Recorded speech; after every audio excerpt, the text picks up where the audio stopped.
So well my dear student friends, देखिए आप लोगों में बहुत सारे बच्चे मैसेज करो कि भैया सॉल्यूशन बता दीजिए। अब चलिए सॉल्यूशन बता देते हैं क्योंकि क्लास करा रहे थे इसलिए लेट हो गया। देखिए पहला क्वेश्चन था, at present the maximum share of India's national income comes from. मैं तो आपको रीजन के साथ बोल रहा हूँ, आप मैच कर लीजिएगा। स्टिल अगर आपको कहीं पे डाउट हो तो आप कमेंट में ड्रॉप कर देना, उसको हम लोग डिस्कस कर लेंगे, कोई दिक्कत नहीं है। At present the maximum share of India's national income comes from.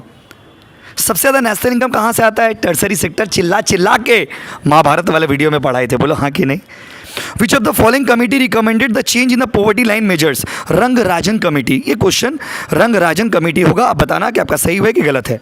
NITI Aayog कौन से ईयर में आया था? बाबू 2015 होगा, 2015। छेलिया कमेटी कौन से किससे रिलेटेड है? बाबा छेलिया कमेटी रिलेटेड है टैक्स रिफॉर्म से। Monopolist always set the equilibrium price on that portion of the demand curve where. Monopolist हमेशा किस लेवल पे प्राइस सेट करता है? तो उस लेवल पे प्राइस सेट करता है जहां पे इलास्टिसिटी ग्रेटर होगा। आंसर विल बी सी वाला, option C. Again I am repeating guys, C वाला आंसर होगा, greater than 1। Average factor cost क्या है? तो एवरेज फैक्टर कॉस्ट का आंसर होगा बाबू बी वाला, the ratio of total factor cost to the factor employed. Clear है guys? Ratio factor cost to the factor employed. Answer 6 का बी होगा। अगेन आई एम रिपीटिंग, 6 का बी होगा। In a monopoly market AR is greater than MR। Answer होगा इसका B, for all positive level of output. All positive level पे मतलब कोई भी आउटपुट पे, कोई भी प्रोडक्शन लेवल पे एवरेज रेवेन्यू हमेशा बड़ा होता है मार्जिनल रेवेन्यू से। बोलो हाँ कि नहीं, बोलो कमेंट करो हाँ कि नहीं। आपका कितना सही है कितना गलत है ज़रूर बताइएगा और डरिएगा मत, अपने स्कोर बताइएगा। The kinked demand curve model of the oligopoly was given by, चिल्ला चिल्ला के पढ़ाया था आपके भाई ने, Sweezy. Net national product 150, depreciation 50, GNP कितना होगा? बाबा जीएनपी में से डिप्रिसिएशन माइनस होता है तो एनएनपी आता है, तो एनएनपी में डिप्रिसिएशन जोड़ दीजिएगा तो जीएनपी आएगा। आंसर होगा 200 करोड़। आंसर होबे 200 crore, yes. Which of the following scheme is related to 100 days? चिल्ला चिल्ला के पढ़ाए थे, Mahatma Gandhi national rural employment guarantee scheme, MGNREGS। If price elasticity is equal to 1 in the monopoly the total revenue will be. Price elasticity 1 होगा तो total revenue constant होगा और marginal revenue 0 होता है, इसीलिए इसका राइट आंसर होगा कांस्टेंट। कॉसी रेंट कौन दिया था? मार्सेल। 12 हो गया, 13 में आओ। Degree of monopoly power increases if price elasticity decreases, क्योंकि प्राइस इलास्टिसिटी में और मोनोपोली के डिग्री में इनवर्स रिलेशन है। कैसे रिलेशन है बताओ? Inverse. Transfer earning implies the minimum supply price. Block pricing किससे रिलेटेड है? पहला लाइन ही कल के क्लास में मैंने यही पढ़ाया था, सेकेंड डिग्री प्राइस डिस्क्रिमिनेशन। 15 का आंसर बी होगा। 16 में आइए, विच of the following is not a feature of monopoly market? Free entry free exit monopoly का फीचर नहीं है। 16 का आंसर सी होगा। विच of the following is not the feature of under develop country? Under develop country का कौन सा feature नहीं है? तो अंडर डेवलप जो लोग कंट्री होते हैं ना, उसका बोला है कौन सा फीचर नहीं है। तो क्वेश्चन में देखिए, high population growth, less dependence on primary sector. Answer 17 का बी होगा, क्योंकि प्राइमरी सेक्टर में ज़्यादा डिपेंडेंट होते हैं। 17 का आंसर बी।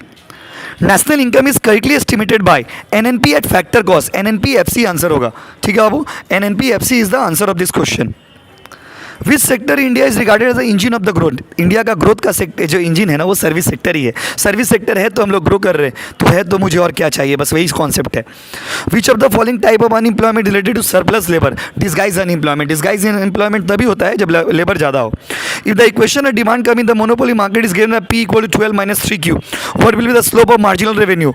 -3 को इंटू 2 कर दीजिए, आंसर होगा -6। अब देखो आंसर बता रहे हैं, कॉन्सेप्ट के साथ बता रहे हैं। अब कमेंट करने वाले लोगों को क्या बोलेंगे? कोई बोलेगा कि आप मूर्ख है, कोई बोलता कमेंट करता है कि आप क्या जानते हैं। अब उस बच्चे लोगों को क्या बोलेंगे बताइए? ठीक है, अब बचपना है उसके अंदर। आंसर होगा -3 × 2, देख रहे हो? आंसर होगा -6।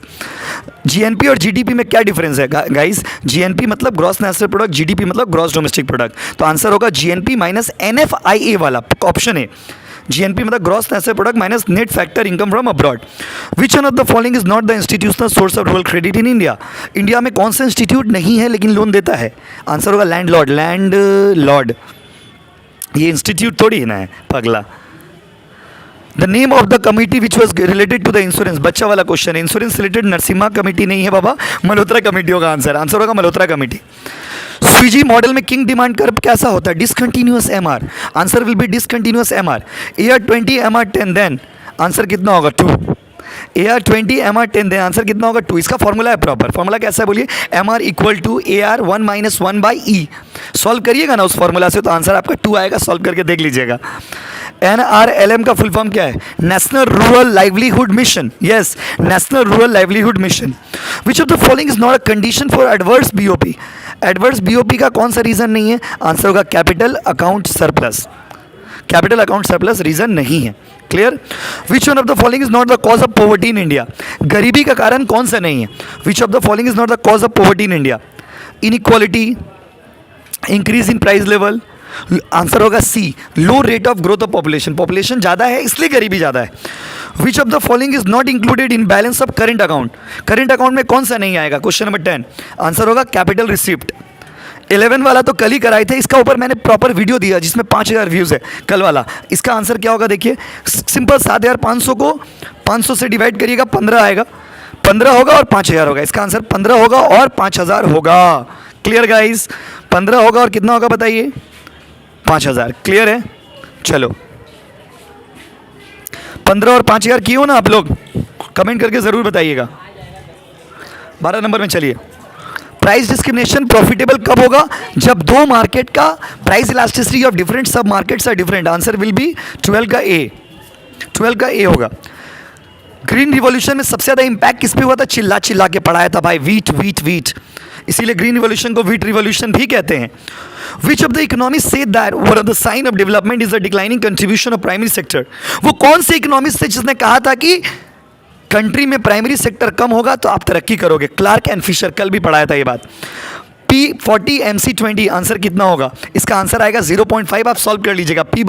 P माइनस MC/P का फॉर्मूला में सॉल्व करिएगा, आंसर आएगा 0.5. फर्स्ट डिग्री में प्राइस डिस्क्रिमिनेशन में क्या होता है? Consumer surplus 0. 16 का आंसर सी. मिक्स इकोनॉमी में क्या होता है बाबा? कैपिटलिस्ट सोशलिस्ट दुटो काचा काची था के ताई बोले आंसर की होबे सी वाला. Capitalist and socialist coexist. NABARD was established in the year 1982. Answer will be 1982. देख रहे हो ना भाई? Long run equilibrium of firm under monopolistic competition is characterise by. देखिए लॉन्ग रन इक्विलिब्रियम में ना नॉर्मली नॉर्मल प्रॉफिट होता है. क्लियर है? नॉर्मली लॉन्ग रन इक्विलिब्रियम में नॉर्मल प्रॉफिट होता है, समझे ना? तो यहाँ पर जो ऑप्शन है उसके हिसाब से राइट आंसर होगा B, excess capacity and efficiency loss. चलिए 19 हो गया. अब 20 में चलते हैं. In a particular situation monopoly set the price at the portion of the demand where price elasticity is. Price elasticity is greater than 1. Answer होगा greater than 1. Clear? 21 में आइए. For a monopoly firm the value of marginal product is greater than marginal revenue product as. Answer होगा 21 का answer होगा price greater than MR. P greater than MR always. Cartel is observed in oligopoly market. Cartel oligopoly में होता है. 22 का answer B. Nominal GDP is measured at current market prices. Nominal GDP मतलब current market prices. NNP 24 में देखिए. NNP at market price 1000, indirect tax 50, subsidy 30. Answer कितना होता है कि आपका भाई ओरली बोल रहा. 1000 माइनस 50 प्लस 30. 1000 माइनस 50 950. 950 में 30 जोड़ोगे 980. आंसर कितना होगा? 980. प्रूफ के साथ बोल रहा हूँ भाई. Supply of factor is perfectly elastic then in elastic then economic rent will be exactly equal to the transfer earning. Answer क्या होगा बताइए? आंसर होगा ट्रांसफर अर्निंग वाला. उसके बताइए. विच of the following is not the feature of monopolistic competition? कौन सा monopolistic market का फीचर नहीं है बताइए? आंसर होगा long run equilibrium occurs at minimum point of LSE. कौन सा नहीं है? तो आंसर ये होगा long run equilibrium occurs at the minimum point of LSE नहीं होगा, फॉलिंग पार्ट ऑफ LSE होता है, तो इसीलिए यही गलत होगा. Service led growth in India was the outcome of expansion of some new economic sector such as. India में सबसे ज़्यादा ग्रो क्या किया बताइए? Computer software, financial sector, service sector. Answer India में बी और सी दोनों ही ग्रोइंग है दोस्तों. बी भी बहुत ग्रो कर रहा है और सी भी बहुत ग्रो कर रहा है. 27 का आंसर हो गया. अब आते हैं 28, 29, 30 और आप कमेंट करके बताना कि आपने स्कोर कितना किया. मेरा फोटो देख लिया ना? आ जाओ. Occupational structure of India shows. India में मैक्सिमम लोग प्राइमरी सेक्टर में इंगेज्ड है. आंसर होगा C, maximum share of primary sector. लोग इंगेज है प्राइमरी सेक्टर में, लेकिन इनकम कहाँ से बताइए? Service sector. मैंने चिल्ला चिल्ला के पढ़ाया था. Rent which arise due to differences in fertility. Answer will be differential rent. Which of the following is true for oligopoly? Answer होगा बी वाला, इनडिटर्मिनेसी इन द इक्विलिब्रियम. चलिए बाबू अंदर. Indeterminacy in the equilibrium. So guys I hope सारे answers आपको मिले हो. Still अगर किसी कोई आंसर में कंट्रोवर्सी हो, आपको डाउट हो, तो कमेंट करके पूछ लीजिएगा. और EDBE का जो नोट्स दिया उसको पढ़ो. कल 2 बजे से EDBE का महाभारत होगा. Thank you so much.